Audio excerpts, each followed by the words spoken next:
Bonsoir Monsieur Paquet et bienvenue à l'émission Studio 39. Bonsoir Jackie et merci de votre invitation. Monsieur Paquet, est-ce que vous pouvez vous présenter? Je m'appelle Michel Paquet, je suis natif, alors pas du territoire là initialement, mais pas loin. Je viens d'Angevillers. Et donc en 86, je suis venu m'installer à Zouvgane. Je suis rentré au conseil municipal de Zouvgane en 95. En 96, je suis devenu adjoint. En 2001, je suis devenu maire. 2002, vice-président de la communauté de communes. 2008, voilà, président de la communauté de communes. Et puis 2011, conseiller général. Au niveau professionnel, je suis quelqu'un du terrain. Je suis électromécanicien de métier. J'ai été formé à la SMAE à Trémery pendant 13 ans. Vous savez, quand je parle au monde ouvrier, je sais de quoi je parle. Je veux dire, j'ai fait les postes, j'ai fait les 3-8. Je veux dire, et quand je suis arrivé en 86 à la SMAE, on faisait 9 semaines d'affilée de nuit. Je viens de ce monde-là. Et aujourd'hui, j'habite donc toujours Zouvgane. Je suis marié, je dirais remarié. Donc j'ai deux garçons, un de 23 ans, un de 15 ans et une fille qui a 12 ans. Alors durant cette émission, je vous propose de faire connaissance avec vous et avec la CCE dont vous êtes le président. Qu'est-ce que la CCCE? Bien sûr, la CCCE, c'est Communauté de communes de Cattenom et environ. C'est un EPCI, c'est-à-dire un établissement public intercommunal. Et donc cet établissement public intercommunal a la même superficie que le canton de Cattenom. C'est donc une collectivité territoriale. Expliquez-nous la mission de la CCCE. La mission, je dirais les missions de la communauté de communes de Cattenom sont des missions que les compétences des communes leur donnent. C'est-à-dire que initialement, c'est les communes qui transfèrent leurs compétences à la communauté de communes pour que cette dernière puisse les exercer en lieu et place des communes. Alors si vous voulez des exemples, par exemple l'assainissement, initialement et au niveau de la loi, chaque commune doit s'occuper de l'assainissement. Eh bien, l'assainissement, chaque commune a pris une délibération et a transféré la compétence à la communauté de communes. Il en va de même pour la petite enfance, il en va de même pour la politique sportive et touristique, pour tout ce qui est travaux de voirie, d'enfouissement de réseaux, voilà, pour ne citer que ces domaines-là, bien qu'il y en ait d'autres. Alors qui compose la CCCE? La communauté de communes de Cattenom, aujourd'hui, se compose de 20 communes. C'est-à-dire que, initialement, lorsque la centrale nucléaire s'est constituée en 1986, il y a le district qui s'est formé. Tout le monde connaissait plutôt le district. Et donc, toutes les communes n'avaient pas adhéré tout de suite, telles que Mondorf, mais Mondorf nous a rejoints en 1989. Il y a également Étanges-Grande, qui sont les derniers arrivés, qui nous ont rejoints en 2007.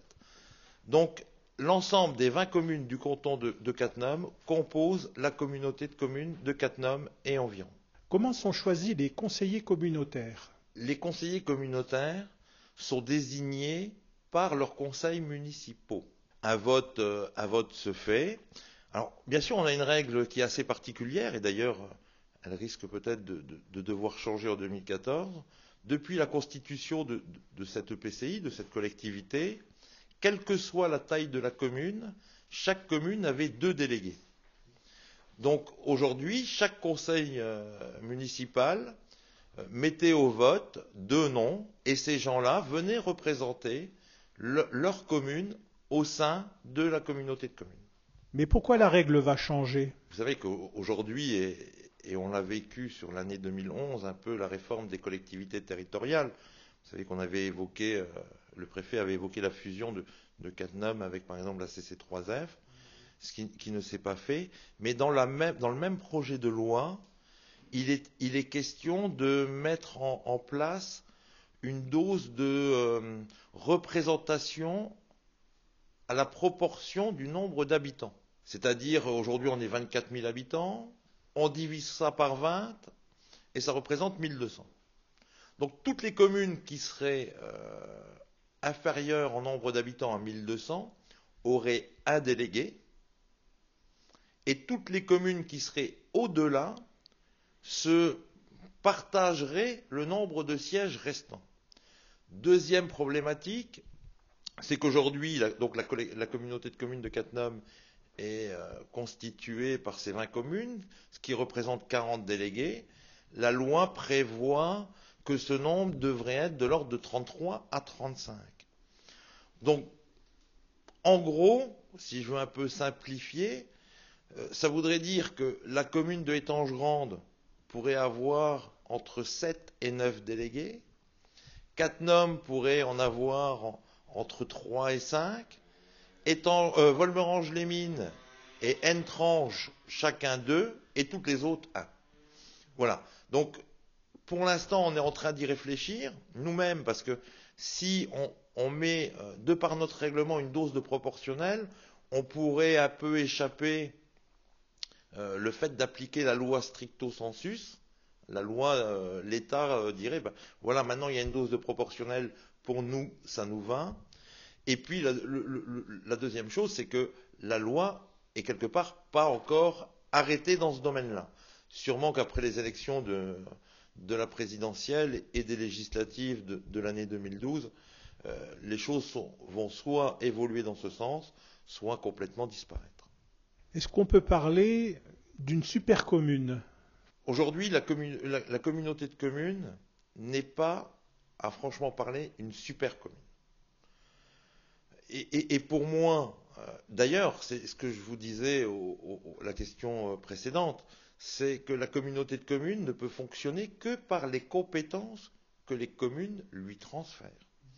C'est-à-dire que c'est quand même aujourd'hui les communes qui avaient au départ la loi pour elles, les obligations à faire. Et donc, pour moi, je dirais que la communauté de communes n'est que l'émanation de la volonté des élus de chaque commune. C'est-à-dire que c'est un outil qui permet, et c'est important pour nos concitoyens, qui permet de faire des économies d'échelle sur des consultations, étant donné que lorsqu'on consulte pour 20 communes, lorsqu'on fait des travaux à une plus grande échelle, on arrive à baisser les coûts. Donc pour moi, la communauté de communes est l'outil des 20 communes. Alors l'année dernière, nous avions invité M. Hens, maire d'Étanges-Grande, qui nous a présenté donc l'Agenda 21. Qu'en est-il de ce concept? Il s'est passé des réunions publiques où on a ouvert ces réunions à la population du territoire. Ces réunions se sont tenues dans différents villages du territoire et les gens sont venus apporter leur pierre à l'édifice de cette politique environnementale. Donc de là va découler un ensemble d'actions. Donc ces actions vont être encore travaillées en commission, mais elles sont plus ou moins arrêtées. On attend là aussi maintenant ces gens qu'on a associés dans le cadre des réunions publiques. Nous allons continuer de les associer pour bloquer les actions, les valider. De la même manière, dans le cadre de cet agenda 21, nous avons lancé l'année dernière une grande étude en matière de thermographie. Alors, cette étude va être rendue à chaque habitant du territoire. Et elle va être rendue dans le cadre d'un forum pour l'environnement qui va se tenir le dernier week-end de février dans le gymnase de la communauté de communes à Cannes-Fun. Donc là, chaque habitant du territoire pourra venir.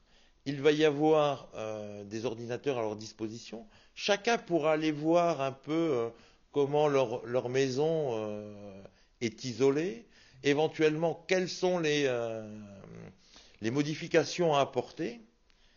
Et nous allons aussi associer des entreprises, des entreprises qui, du territoire, vont pouvoir éventuellement tout de suite répondre. Aujourd'hui, vous savez que le double vitrage n'est plus d'actualité, qu'on en est déjà au triple vitrage, qu'en matière d'isolation, ce qu'on appelle le BA13 avec derrière 10 cm ou 5 cm de polystyrène, aussi ça a évolué. Je veux dire, certains font du chanvre. Voilà, donc on va essayer dans ce forum de l'environnement de présenter alors non seulement le rendu de l'étude thermographique, mais aussi d'avoir des entreprises qui seront aux côtés des habitants du territoire pour que ces gens puissent prendre tout de suite contact et avoir une idée du coût des modifications à faire et à mettre en œuvre. Quels sont les dossiers les plus marquants en cours d'élaboration à la communauté de communes? Vous savez, la communauté de communes, et quand on a un budget de 52 millions d'euros, vous imaginez bien que des dossiers, il y en a beaucoup en cours. Alors, moi, je vais peut-être vous en citer quand même quelques-uns. Alors, c'est peut-être pas dans l'ordre d'importance en matière d'investissement, mais je pense que dans l'époque de cette crise, le premier que je vais évoquer, ça va être la construction d'un centre intercommunal d'action sociale. Même si on a la chance de vivre à côté du bassin d'emploi qu'est le Luxembourg, on a quand même des gens en difficulté chez nous, ici dans le Nord-Mosellan, ici à la frontière du Luxembourg. Donc on va construire ce centre intercommunal d'action sociale où nous aurons des gens qui seront là pour guider les gens qui viendront nous trouver, pour les aider financièrement, pour les aider peut-être au niveau de dons ou d'une banque alimentaire, de les dépanner. Je crois que c'était vraiment, pour moi, c'était une priorité, et je suis vraiment ravi que Viviane Winterhart, qui est la vice-présidente en charge du dossier là, l'a porté durant toute l'année 2011. Donc on devrait voir en 2012 la première pierre de ce bâtiment-là qui sera posée. Ensuite, je veux dire, on a quelques dossiers d'assainissement. Vous savez, on a lancé là des dossiers d'assainissement de l'ordre de 19 millions d'euros. Je veux dire, où on va assainir quand même les communes de Hagen, Evrange, Bassrenchen, Putlange, Bayern, Gandren. Donc c'est un ensemble de programmes qui représentent 19 millions. Alors ensuite, la communauté de communes sera quasiment assainie, sauf la commune de Canfen, qui, elle, sera rattachée à une station d'épuration dans le cadre de la zone artisanale de Canfen et de l'aménagement et le fait de terminer la zone de Étangerande. Voilà. Donc là, il y aura et ça sera un de nos derniers programmes en la matière. Il y a le programme, et vous en avez sûrement entendu parler, de valorisation et de restauration du site de Rodemack, qui doit être le fer de lance d'une politique touristique. Donc là aussi, au niveau du programme de restauration et de valorisation, les deux confondus, on parle de 21 millions d'euros, étalés sur 7 ans. Et puis le dernier gros dossier budgétivore, c'est bien sûr l'enfouissement de réseau. Donc là, j'ai souhaité, parce que vous savez, on a évoqué les réformes des collectivités territoriales, on ne sait pas vraiment ce qui va se passer en 2014. Donc j'ai souhaité qu'on accélère le processus d'enfouissement des réseaux. Et donc on a fait le pari qu'en 2014, sur les voiries d'intérêt communautaire, l'ensemble des réseaux seront enfouis. Ça représente 9 millions d'euros. Et bien sûr, une fois que les réseaux seront enfouis, que l'assainissement est posé, nous avons un programme qui va s'étaler sur 15 ans pour terminer l'ensemble des voiries d'intérêt communautaire. Et Cattenom a bien vu le résultat, la rue des Châteaux qui passe devant la mairie. Je pense que d'autres communes comme Canfen ont vu les aménagements, à Rodemack, à Evrange. Donc on est dans la qualité, on travaille avec un architecte paysagiste. Ce qui est important aussi, c'est que des collectivités comme les nôtres, et si vous me permettez un peu d'humour, qui n'avons pas 3A mais qui avons 5A et qui nous les conserverons quoi qu'il arrive, au moins pour un certain nombre d'années, que nous investissions. Parce que quand on investit, eh ben c'est des entreprises qui viennent. Et les entreprises, c'est des gens qui travaillent. Et donc si des collectivités comme nous ne jouons pas ce jeu de l'emploi, aujourd'hui, plus personne va le jouer. Donc pour moi, c'est à la fois des aménagements, c'est des gros dossiers, mais c'est aussi une réponse à la crise. Et je crois que Cattenom est dans son rôle quand nous investissons sur le territoire et que nous faisons travailler les gens et les entreprises. Alors il y a la CCCE, l'Arc-Mosellan, le C3F, Thionville Porte de France. Est-ce qu'à terme, tous ces regroupements de communes ne vont pas s'associer pour des projets plus importants? Je ne pense pas et je ne souhaite pas que ce regroupement ait lieu comme ça d'un coup. Pour moi, à un moment donné, forcément, on va devoir évoluer. Mais pour qu'on puisse évoluer, il va falloir plusieurs étapes. Je pense que de toute manière, la communauté de communes de Cattenom, même si tout doucement on s'urbanise, qu'on est le canton de Moselle qui a eu la plus grosse poussée démographique, on doit rester un canton rural, un canton vert. On ne doit pas ouvrir à l'urbanisation à tout va. Et donc, pour moi, il doit y avoir des étapes. Et si un jour on doit arriver à ça, il y aura forcément, mais je parle toujours que en mon nom, il devrait y avoir un regroupement d'abord de la communauté de communes de Cattenom, de l'Arc mosellan et de Sierck.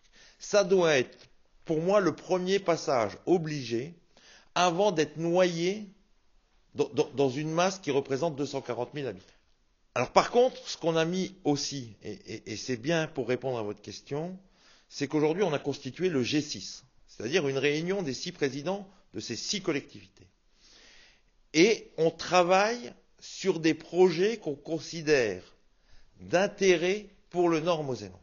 Je vais vous donner 3 exemples, pas plus, parce qu'on pourrait en citer des dizaines. Je vais vous en donner 3.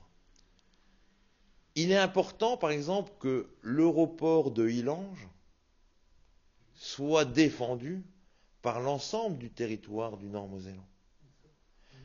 Je veux dire pourquoi? Parce que si il n'y a pas une osmose au niveau des politiques du Nord mosellan, je veux dire, ces gros dossiers ne sortiront pas de terre. Et là aussi, vous savez, il y a plusieurs manières. Soit on est le voisin du Luxembourg et on est sa base résidentielle, soit on profite de l'énergie du Luxembourg pour nous-mêmes nous doter d'économies.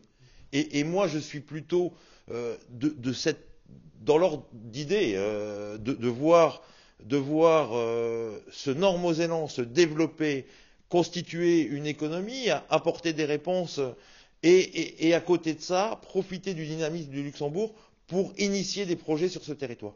Et donc, par exemple, le port d'Illange en est un. Le deuxième auquel je pense et auquel on doit être solidaire, vous voyez, je pars de Thionville-Port-de-France et je vais aller dans la vallée de la Fensch. C'est l'histoire de Ulcos. Pourquoi Ulcos est important? Ulcos, je ne sais pas si vous en avez entendu parler, c'est le système pour capter les gaz de la sidérurgie. Ça veut dire que si Ulcos voit le jour, tout ce qui est en train de se passer dans la vallée de la Fensch, où M. Mittal prend en otage un nombre de familles, veut supprimer la sidérurgie de la Moselle, et puis s'il supprime celle de la Moselle, celle du Luxembourg va aussi voler en éclats. Donc, je veux dire, Ulcos, à mon avis, est notre seule chance pour pouvoir conserver notre sidérurgie. Alors, je ne dis pas qu'on la conservera vitam aeternam, mais on va se donner une bouffée d'oxygène et du travail dans ce domaine-là pour les 15-20 ans à venir. Et en matière d'emploi, 15-20 ans, je veux dire, c'est très important. Et donc, Ulcos aussi, au niveau du G6, c'est un projet qui doit être porté. Et puis, je viendrai sur un dernier projet qui nous intéresse indirectement peut-être un peu plus. Vous savez que je le défends personnellement, c'est celui de l'abattoir. Quand on veut garder une étiquette rurale, on doit regarder nos éleveurs. Aujourd'hui, on a un problème spécifique. Il faut savoir que quelqu'un qui veut tuer un mouton doit aller jusqu'à Sarrebourg. Je veux dire, quand on parle d'agenda 21, je veux dire, imaginez avec une bétaillère, un tracteur, de partir de Cattenom ou de Zoufgen ou de Canfen avec votre bétaillère, emmenez votre bête, combien de temps un agriculteur perd, combien de temps il est sur les routes et tout ça. Donc, moi je pense que on doit privilégier les circuits courts et donc, dans le Nord mosellan, nous devrions pouvoir mettre en place un abattoir. Alors aujourd'hui, vous savez qu'une association d'agriculteurs s'est lancée pour un peu mesurer le tonnage. Donc, ils ont fait 2 réunions, Cattenom, Sierck, qui vont aller aussi sur les autres territoires du G6. Aujourd'hui, on en est à peu près à 550 tonnes. Et pour que l'abattoir puisse voir le jour, il faut avoir environ 1300, 1400 tonnes. Donc, vous voyez que sur 2 territoires, on n'en est pas loin. Et je crois qu'on a une chance parce que aujourd'hui, c'est aussi une autre manière de faire de l'agriculture. Vous savez, on a beaucoup d'agriculteurs qui s'installent, de jeunes, qui n'ont pas suffisamment de terrain pour s'installer. Donc, ils sont obligés de diversifier. Je veux dire, certains font des jus de pommes, d'autres font des moutons, d'autres font de la chèvre, du fromage de chèvre. Pour moi, il faut absolument qu'on mette en place, dans le Nord-Mosellan, l'abattoir, mais pas seulement, une chambre de maturation. Aujourd'hui, à Sarrebourg, les agriculteurs peuvent laisser la viande reposer que 2 jours. Pour qu'on ait une viande de qualité, il faut au moins qu'elle repose entre 8 et 10 jours. Mais pour ça, il faut des locaux suffisants pour pouvoir accueillir suffisamment longtemps chaque viande. Donc, avoir ici notre abattoir, notre chambre de maturation, notre atelier de découpe. C'est important d'avoir l'atelier de découpe, que les agriculteurs puissent venir chercher ou que le particulier puisse venir chercher un produit fini où on a une traçabilité, un magasin de vente. On a la chance que dans le Nord-Mosellan aujourd'hui, nous avons le président du Conseil général. On a la chance que dans le Nord-Mosellan, nous avons Philippe Tarillon qui est le chef de l'opposition au Conseil général. Donc forcément, quand le G6, à un moment donné, est d'accord sur quelque chose, forcément, lorsque ce dossier arrive au Conseil général, tout le monde sera d'accord, vu que les différents patrons ou de la majorité départementale ou de l'opposition départementale auront été à la base du projet. Et puis sur ce projet spécifique, on a encore une dernière chance, il y a M. Nozal qui est de Thionville, qui est donc boucher de métier et qui est le chef, entre guillemets, de la chambre de l'artisanat. Donc aujourd'hui, on a sur ce territoire des atouts. Ces atouts, en 2014, on ne sait pas si on les aura encore parce que les cartes seront redistribuées. Donc on a plus que 2 ans et demi pour avancer sur ce dossier, mais aussi sur les autres, parce que les atouts qu'on a là sont aussi valables pour les autres dossiers. Donc pour moi, on a une carte à jouer, et si on ne la joue pas, on n'aura pas du tout été bon. Voilà, donc voilà 3 projets qui sont en réflexion au G6 parmi d'autres, mais qui pour moi méritaient éventuellement d'être un peu expliqués devant vos caméras ce soir. Donc face caméra, je vais vous demander de présenter vos vœux aux téléspectateurs. Monsieur Paquet, à vous le micro. Donc, mesdames, messieurs, en ce début d'année 2012, dans ces conditions un peu difficiles, tout d'abord, je vous encourage à garder espoir. En tous les cas, sur ce territoire, sachez que vous avez des élus vigilants. Mais pour que tout aille bien, il faut la santé. Donc, mes chers amis, si vous le voulez bien, pour 2012, permettez-moi de vous souhaiter d'abord une bonne santé et que 2012 se passe bien. Bonne année à vous tous et à vos familles. Donc, Monsieur Michel Paquet, merci beaucoup pour votre participation à l'émission de Studio 39. Je vous présente également les vœux de l'équipe d'enregistrement de cette émission pour vous et votre famille. Bonsoir. Merci beaucoup.